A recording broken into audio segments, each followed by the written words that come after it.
ሰላም እንዴት አላችሁልኝ? የቲክቶክ ቤተሰቦቼ ብለው የሰርዶ ቱቶሪያል ቲዩብ ተከታታዮች በዚህ ቪዲዮ በአምስተኛ ክፍል የአማርኛ ቋንቋ የተማሪው መጽሐፍት ውስጥ ማለትም በምዕራፍ 1 ውስጥ ያሉትን ይዘቶች እንዲሁም በዚሁ ምዕራፍ ውስጥ ያሉትን የተለያዩ ጥያቄዎችን እነሆ አሁን መስራት እጀምራለሁ። አብራችሁኝ ትሆኑ ዘንድ አስቀድሜ እጋብዛለሁ። መልካም።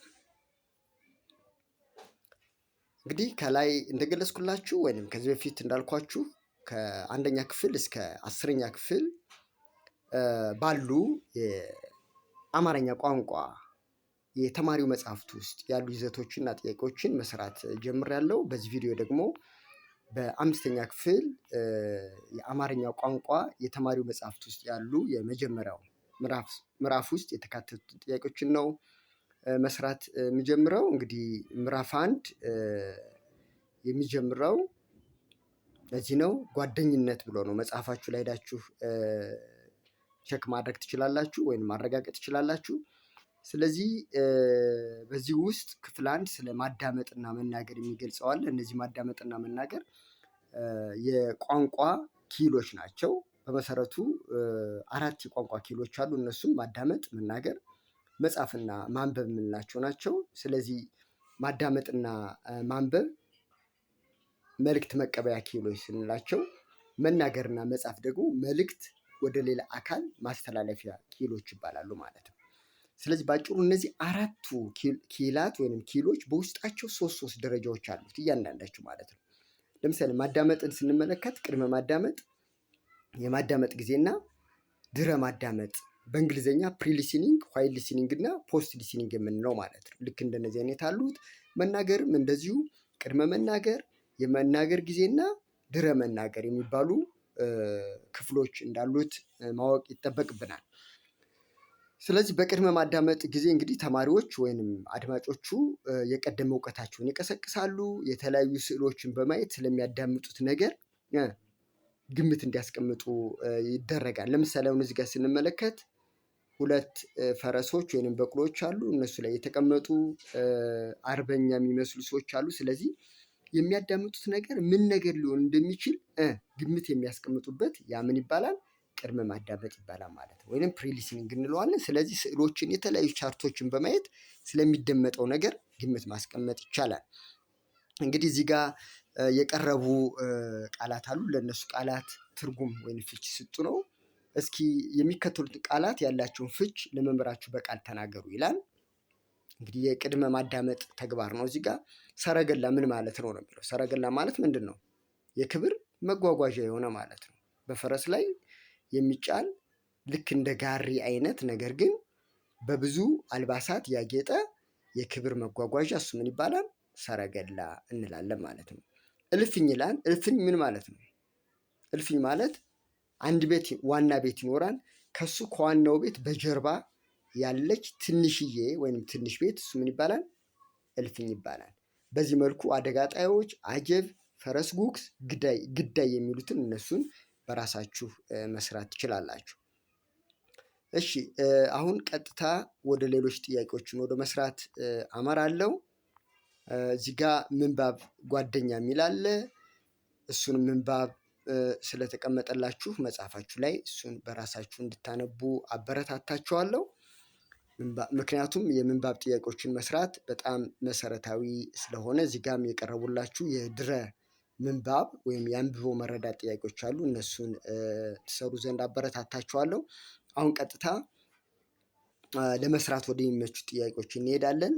ቀጥሎ በሀ ረድፍ ለቀረቡት ከምንባቡ ለወጡ ጥያቄዎች እናረጋት ተመሳሳይ ፍቻቸውን ጻፉ ይላል። እንግዲህ ተመሳሳይ ፍች ማለት ምን ማለት ነው? የቃላት አቻ ፍች ወይም ቀጥተኛ ፍች ምን ይባላል? እሱ ተመሳሳይ ፍች ይባላል። አንደኛ ጉልበት የሚል አለ። ጉልበት ለሚለው ቃል ተመሳሳይ ፍቹ ማን ነው? አቅም ካላችሁ በትክክል መልሳችኋል። ጉልበት ማለት ምን ማለት ነው? አቅም ማለት ነው። ሁለተኛ ጥያቄ እየተጫወቱ ይላል። እየተጫወቱ ምን ማለት ነው? እያወሩ ማለት ነው። እየተጫወቱ ምን ማለት ነው? እያወሩ ማለት ነው። ሶስተኛ ጥያቄ አማተረ።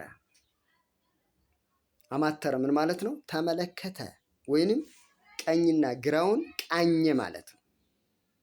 አማተረ ምን ማለት ነው? ተመለከተ ወይንም በግራና በቀኝ አየ የሚል ስለሚሆን መልሱ ማን ይሆናል?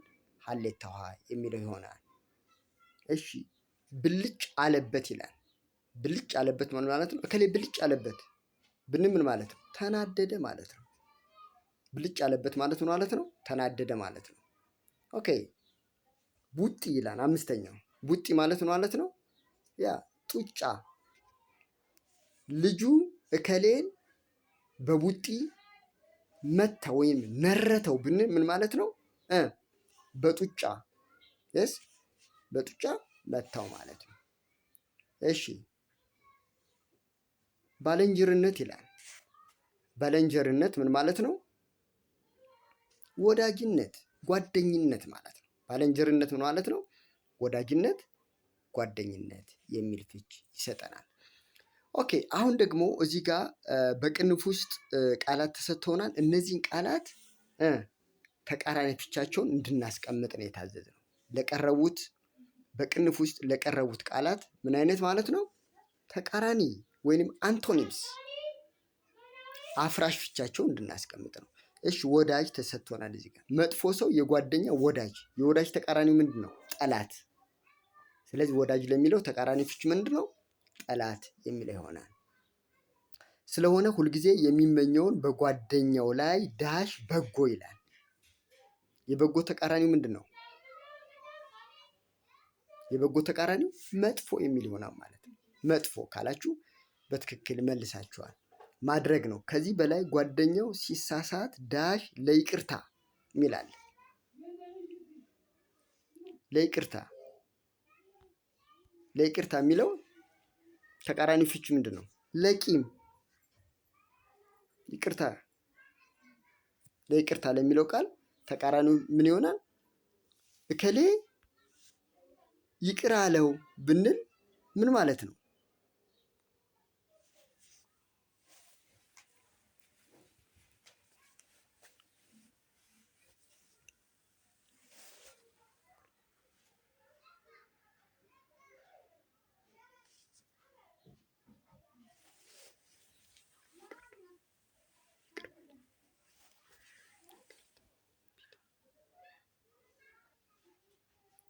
ስለዚህ ይቅርታ ለሚለው ቃል ቂም ወይንም እምቢታ ማለት እንችላለን። ይቅርታ ለሚለው ምን ማድረግ እንችላለን? እምቢታ የሚልም መሆን ይችላል ማለት ነው። እሺ በአጠቃላይ የመጥፎ ሰውና የክፉ ሰው ባህሪ ዳሽ ተመሳሳይ ነው ይላል። ተመሳሳይ ለሚለው ምንድን ነው? ተቃራኒ የሚለው መልሱ መሆን ይችላል። ተመሳሳይ ለሚለው ተቃራኒ ፍቹ ምንድን ነው? ተቃራኒ ካን በትክክል መልሰናል ማለት ነው። ከኔ ጋር ናችሁ ተማሪዎቼ? መልካም። አሁን ቀጥታ ስለ አንቀጽ ምንነት እንማራለን። አንቀጽ ወይም በእንግሊዝኛ አጠራሩ ፓራግራፍ የምንለው ማለት ነው። ምን ማለት ነው የሚለውንና በአንቀጽ ውስጥ ያሉ የአንቀጽ ተዋቃሪ አካላት እናያለን። እንግዲህ አንቀጽ ማለት አንድ ሀሳብ ብቻ በውስጡ የሚይዝ የጽሁፍ አካል ምን እንለዋለን? እሱ አንቀጽ ወይንም ፓራግራፍ እንለዋለን ማለት ነው። ስለዚህ በአንድ አንቀጽ ውስጥ ስንት ሀሳብ ነው ያለ? አንድ ሀሳብ ብቻ፣ ኦንሊ ኤንድ ኦንሊ ዋን አይዲያ ብቻ ነው ያለው። ከዛ በላይ ከአንድ በላይ ሀሳብ ከያዘ ያ አንቀጽ ልንለው አንችልም ማለት ነው። ስለዚህ አንቀጽ ስለ አንድ ሀሳብ ብቻ የሚያወሩ ወይም የሚገልጹ የአረፍተ ነገሮች ስብስብ፣ እሱ ምን ይባላል? አንቀጽ ይባላል። እንግዲህ ቃላት አንድ ላይ ሆነው ሀረጋትን፣ ሀረጋት አንድ ላይ ሆነው አረፍተ ነገሮችን፣ አረፍተ ነገሮች ደግሞ አንድ ላይ ተሰባስበው አንቀጽን፣ አንቀጾች ደግሞ አንድ ላይ ሆነው ድርሰትን ይመሰርታሉ ማለት። ስለዚህ አንቀጽ ማለት ስለ አንድ ሀሳብ ብቻ የሚገልጹ ወይም የሚተነትኑ የአረፍተ ነገሮች ስብስብ፣ እነሱ ወይንም ያ አንቀጽ ይባላል። አንቀጽ በውስጡ ሁለት ዋና ተዋቃሪ አካላት አሉት። እነሱም ዋና አረፍተ ነገር ምን አልኳችሁ? ዋና አረፍተ ነገር ዋና አረፍተ ነገርና መዘርዝራዊ አረፍተ ነገር የሚባሉ ሁለት ተዋቃሪ አካላት አሉት። ዋና አረፍተ ነገር በሌላ አጠራሩ መንደርደሪያ አረፍተ ነገር ይባላል፣ ወይንም መሪ አረፍተ ነገር ይባላል፣ ወይንም ኃይለ ቃል ይባላል ማለት ነው። ስለዚህ ዋና አረፍተ ነገር የምንለው በአንቀጹ የሚነሳውን ርዕሰ ጉዳይ ጠቅለል አድርጎ የሚገልጽልን ያ አረፍተ ነገር ዋና አረፍተ ነገር ወይንም ኃይለ ቃል ወይንም መሪ አረፍተ ነገር ወይንም መንደርደሪያ አረፍተ ነገር ይባላል። ስለዚህ ዋና አረፍተ ነገር ማለት ወይንም ኃይለ ቃል ማለት ወይንም መንደርደሪያ አረፍተ ነገር ማለት ምን ማለት ነው አልኳችሁ? በአንቀጽ ውስጥ የሚነሳውን ሀሳብ ጠቅለል አድርጎ የሚይዝልን ከሆነ ያ መሪ አረፍተ ነገር ይባላል። ሌሎች መዘርዝሪያ አረፍተ ነገሮች ናቸው። እነዚህ መዘርዝሪያ አረፍተ ነገሮች ምን ማለት ናቸው? በመንደርደሪያ አረፍተ ነገሩ የተገለጸውን ሀሳብ የሚያብራሩ የሚተነትኑ እነዛ መዘርዝራዊ አረፍተ ነገሮች ይባላሉ። ስለዚህ በአንድ አንቀጽ ውስጥ አንድ መሪ አረፍተ ነገር ወይንም አንድ ኃይለ ቃል ብቻ ነው ያለው። ነገር ግን ያንን ኃይለ ቃል ወይንም ያን መንደርደሪያ አረፍተ ነገር የሚያግዙ ብዙ ምኖች መዘርዘሪያ አረፍተ ነገሮች ሊኖሩ ይችላሉ። ይህን ሀሳብ ያዙልኝ። በሁለተኛ ደረጃ የምናየው ዋና አረፍተ ነገሩ ወይንም መሪ አረፍተ ነገሩ ወይንም ኃይለ ቃሉ ወይንም መንደርደሪያው አረፍተ ነገር በአንቀጹ ውስጥ የት ቦታ ነው የምናገኘው የሚለው ሌላው ጥያቄ ነው። እንግዲህ ይሄ መሪ ወይንም ዋና አረፍተ ነገሩ በአረፍተ ነገር ውስጥ በአራት ቦታ ላይ ማግኘት ይችላለን። አንደኛ በአረፍተ ነገሩ መጀመሪያ ላይ ሊገኝ ይችላል።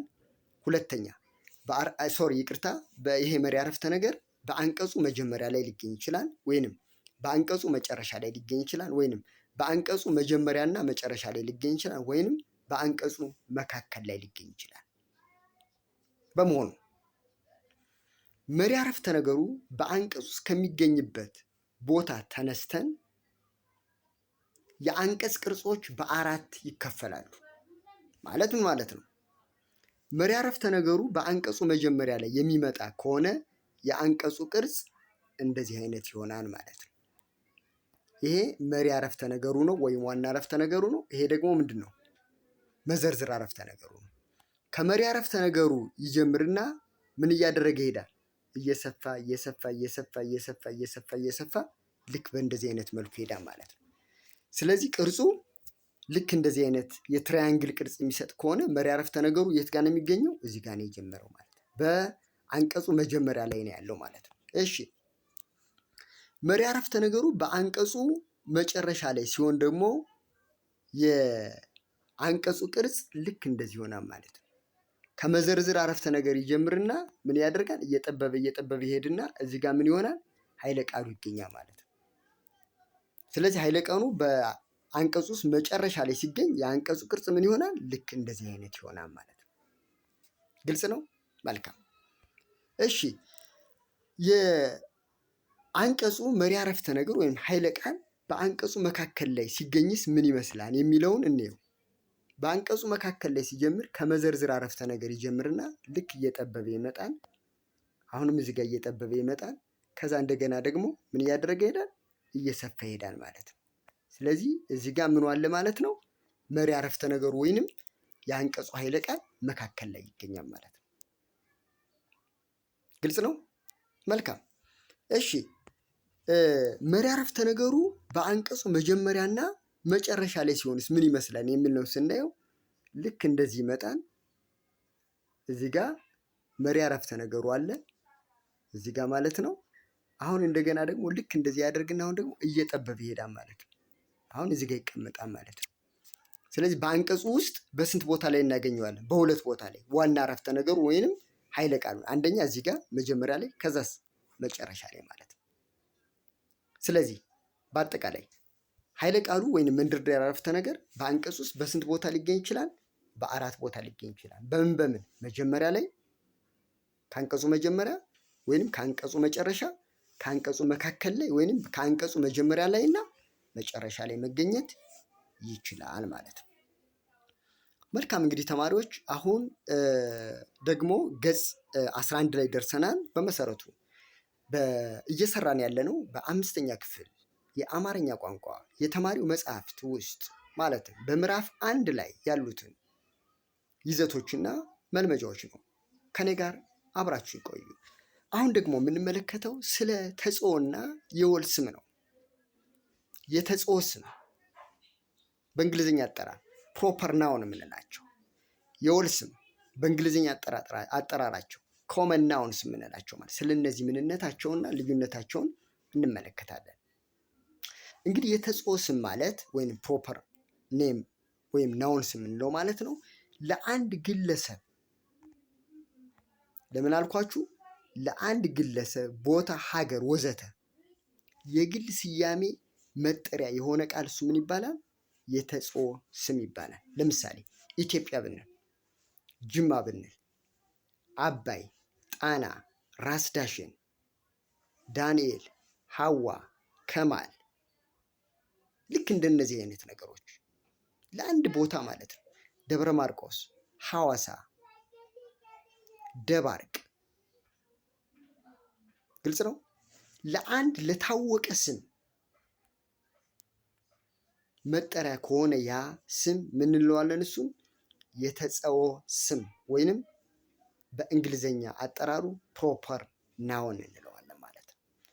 ሁለተኛው ደግሞ የወል ስም የምንለው ነው። የወል ስም ማለት ወል ማለት ምንድን ነው? የጋራ ማለት ነው። የወል ስም ምን ማለት ነው? ተመሳሳይ ግብር ያላቸው ወይም ግብር ማለት ጸባይ ማለት ነው። ተመሳሳይ ግብር ወይም ተመሳሳይ ጸባይ፣ ባህሪ፣ አንድ አይነት የሆኑ ነገሮች የጋራ መጠሪያ የሆነ ወይም የቡድኖች የጋራ መጠሪያ የሆነ ስም እሱ ምን ይባላል? የወል ስም እንለዋለን። ለምሳሌ እዚህ ጋር ቀርቦልናል ምሳሌዎች ተመልከቱ። በግ፣ በጣም ብዙ የበግ ዝርያዎች አሉ፣ ነገር ግን በአንድ ላይ። ላም፣ የብዙ የላም አይነቶች አሉ። ወፍ፣ ብዙ የወፍ ዝርያዎች አሉ። ተማሪ፣ ምን አይነት ተማሪ? ጎበዝ ተማሪ፣ ሰነፍ ተማሪ፣ ወጣት፣ ጎልማሳ፣ የሁለተኛ ክፍል ተማሪ፣ የአምስተኛ ክፍል ተማሪ፣ የአስረኛ ክፍል ተማሪ አናውቀውም፣ ጥቅል ነው። መምህር፣ ሴት መምህር፣ ወንድ መምህር፣ የየትኛው መምህር? ታች ክፍል ያሉትን የሚያስተምር፣ ከፍተኛ የኮሌጅ መምህር፣ የዩኒቨርሲቲ መምህር፣ የሃይስኩል መምህር፣ የኤሌመንታሪ መምህር አይታወቅም። ከተማ፣ የትኛው ከተማ? አይታወቅም። ስለዚህ ልክ እንደነ ከተማ፣ ተማሪ፣ ወንዝ፣ ተራራ ልክ እንደነዚህ አይነት ጥቅል ስሞች ወይንም የቡድኖች የጋራ መጣሪያ እሱ ምን ይባላል? የወል ስም ይባላል። ከኔ ጋር ናችሁ? መልካም። አሁን እዚህ ጋር ገጽ 12 ላይ የቀረበልን ጥያቄዎች አሉ። እነዚህን ስሞች የወልና የተጽኦ በማለት ለዩ ይለናል። አባይ የወል ስም ነው? የተጽኦ ስም ነው? አንድ ላይ እንሰራለን። የስ የተጽኦ ስም ይታወቃል። አባይ አንድ ወንዝ ነው ያለው፣ ሁለት ወንዝ የለም። ወንዝ የወል ስም ነው? የተጽኦ ስም ነው?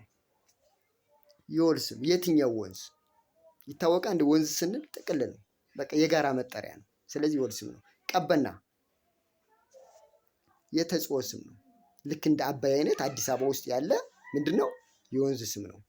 ልጅ ይታወቃል? አይታወቅም። ስለዚህ የወል ነው። ንጉስ እዚህ ስፔሲፊክ ነው፣ ግልጽ ነው። ይሄ ይታወቃል። ንጉስ ስንል አይደለም፣ የጋራ መጠሪያ ነው፣ የወል ነው። ፈረስ ይታወቃል ነው? አይታወቅም። አይታወቅም፣ የጋራ መጠሪያ ነው። ስለዚህ የወል ነው። ወርቅነሽ የስ ይታወቃል፣ ለአንድ ሰው መጠሪያ ነው። ስለዚህ የተጽኦ ነው። አለማየሁ የአንድ ሰው መጠሪያ ነው፣ ይታወቃል። ነብር ይሄ የወል ስም ነው ወይም የጋራ መጠሪያ ነው። አፍሪካ ይታወቃል። አፍሪካ፣ አውሮፓ፣ አሜሪካ። ስለዚህ የተጽኦ ስም ነው። ያ ማለት ግን በአፍሪካ ውስጥ ሌሎች ሀገራት የሉም ማለት አይደለም። ግልጽ ነው። ሀገር ብንል ግን ምንድን ነው? ይሄ የወል ስም ነው። ዘበርጋ ይታወቃል። ስለዚህ ምንድን ነው? የተጽኦ ስም ነው ማለት ነው። ስለዚህ በአጭሩ የተጽኦና የወል ስም የሚሉትን ስናይ ለአንድ ለታወቀ ነገር መጠሪያ ሆኖ የሚገልጽ ከሆነ ያ የተጽኦ ስም ይባላል። ነገር ግን የቡድኖች የጋራ መጠሪያ ከሆነ ደግሞ የወል ስም እንለዋለን ማለት ነው። መልካም እንግዲህ ተማሪዎች እዚህ ጋር የክለሳ ጥያቄዎች አሉ። እስኪ ከክለሳ ጥያቄዎች ውስጥ አሁን ለመስራት የሚመቹትን አብረን እናያለን። ቀጥሎ የቀረቡትን ስሞች የወልና የተጽኦ ስም መሆናቸውን ለይታችሁ ጻፉ ይላል። ለምሳሌ ሀ ላይ ያለው የተጽኦ ነው የወል ስም ነው። በሬ የሚለው ምንድነው? የወል ስም ነው። ማክቤል ሐመሯ ላይ ያለው ምንድነው? የተጽኦ ስም ነው። ይታወቃል። ተራራ ይታወቃል? አይታወቅም። ስለዚህ የትኛው ተራራ? ራስ ዳሽን ነው? ኪሊማንጃሮ ነው? ምንድነው ተራራው? ይታወቃል? ስለዚህ የወል ስም ነው። ወንዝ የወል ስም ነው። ለምን? አይታወቅም። የትኛው ወንዝ? አባይ ነው ነውስ ሌሎች ስሞች ናቸው? ይታወቃሉ? አይታወቁም። መልካም እንግዲህ ተማሪዎች በዚህ መልኩ በቀጣይ ደግሞ ምዕራፍ 2ን ይዤላችሁ የምቀርብ ይሆናል። እስከዛው ድረስ መልካሙን ጊዜ የተመኘሁላችሁ ወንድማችሁ ሰለሞን ነኝ። ባይ ባይ።